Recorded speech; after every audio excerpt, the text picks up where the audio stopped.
नमस्कार लाडक्या विद्यार्थ्यांनो, पालकांनो आणि प्रिय शिक्षक बंधू भगिनींनो. देवकृपा अकॅडमीमध्ये आपले सहर्ष स्वागत आहे. तर आपण भाग 11 च्या माध्यमातून 14वा स्वर औ याचे स्वर चिन्ह आहे एक काना दोन मात्रे. तर याचा सराव आपण पाहणार आहोत. तर याचा उच्चार कसा होते? औ.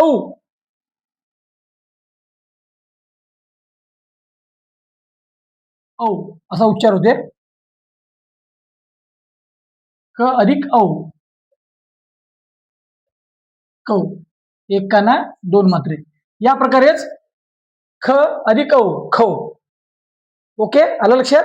तर पहा बारकाईने इथं क मध्ये एक काना दोन मात्रे जर का मिसळले तर याचा उच्चार होते कौ. ख ख मध्ये एक काना दोन मात्रे जर का मिसळले तर याचा उच्चार होते खौ. ग यामध्ये एक काना दोन मात्रे मिसळले गौ. घ मध्ये एक काना दोन मात्रे मिसळले घौ. च चमचाच यामध्ये एक काना दोन मात्रे मिसळल्यास चौ. छ मध्ये एक काना दोन मात्रे मिसळल्यास याचा उच्चार होतो छौ. झाज यामध्ये एक काना दोन मात्रा मिसळल्यास जौ. झ मध्ये एक काना दोन मात्रा मिसळल्यास झौ. टरबूज ट यामध्ये एक काना दोन मात्रा मिसळल्यास टौ. ठसा ठ एक काना दोन मात्रा मिसळल्यास याचा उच्चार होते ठौ. डमरुड याला एक काना दोन मात्रा दिल्यास याचा उच्चार होते डौ. ढ ढगढ यामध्ये एक काना दोन मात्रा दिल्यास याचा उच्चार होते ढौ. बाणन एक काना दोन मात्रा नौ. तराजूत यामध्ये एक काना दोन मात्रा दिल्यास तौ. थ थवा थ एक काना दोन मात्रा दिल्यास याचा उच्चार होईल थौ. द यामध्ये एक काना दोन मात्रा दौ असा उच्चार होतो.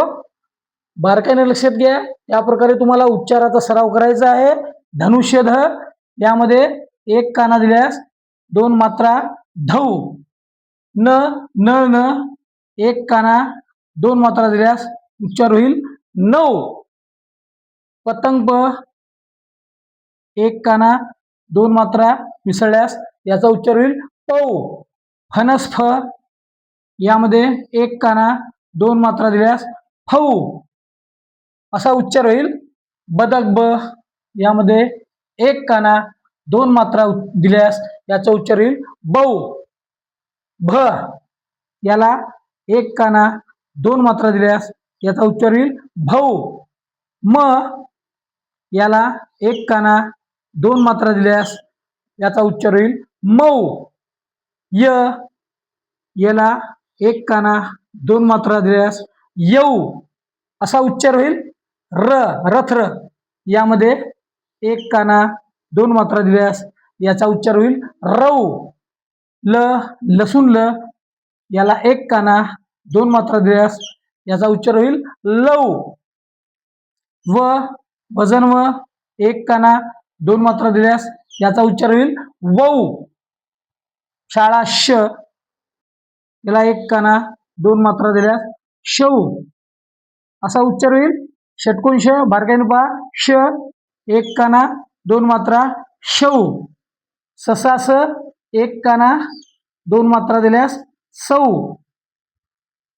हत्ती ह याला एक काना दोन मात्रा दिल्यास हौ. बाळळ याला एक काना दोन मात्रा दिल्यास लव. क्षत्रिय क्ष क्ष याला एक काना दोन मात्रा दिल्यास क्षौ. आणि ज्ञानेश्वर ज्ञ धन्य असा उच्चार होतो ज्ञ एक काना दोन मात्रा ज्ञौ. अशा तऱ्हेने उच्चार होतो. हे उच्चार आपण बारकाईने करायचे, तर आपल्या वाचनामध्ये काहीही चुका होणार नाही. उच्चार बारकाईनं म्हणजे तो शब्द स्पष्ट आपल्याकडून उच्चारला जाईल. आतापर्यंत 10 भाग झाले, हा 11वा भाग. व्यवस्थित 11ही भागाची व्यवस्थित तयारी करा, मग पहा तुमच्या वाचनामध्ये सुधारणा होते की नाही. पालकांनो, आपल्या मुलांना घेऊन बसा, सराव करा. व्यवस्थित सराव झाल्यानंतर त्यांना आल्यानंतर तुमचं समाधान वेगळं राहील आणि त्यांच्याकडून आपल्याला अपेक्षित असा परिणाम जाणवेल, अपेक्षित असा रिझल्ट येईल. तेव्हा हा व्हिडिओ तुम्हाला कसा वाटला, लाईक करा, कमेंट्स करा, जास्तीत जास्त शेअर करा आणि माझ्या देवकृपा अकॅडमी या चॅनलला सबस्क्राईब करा. धन्यवाद.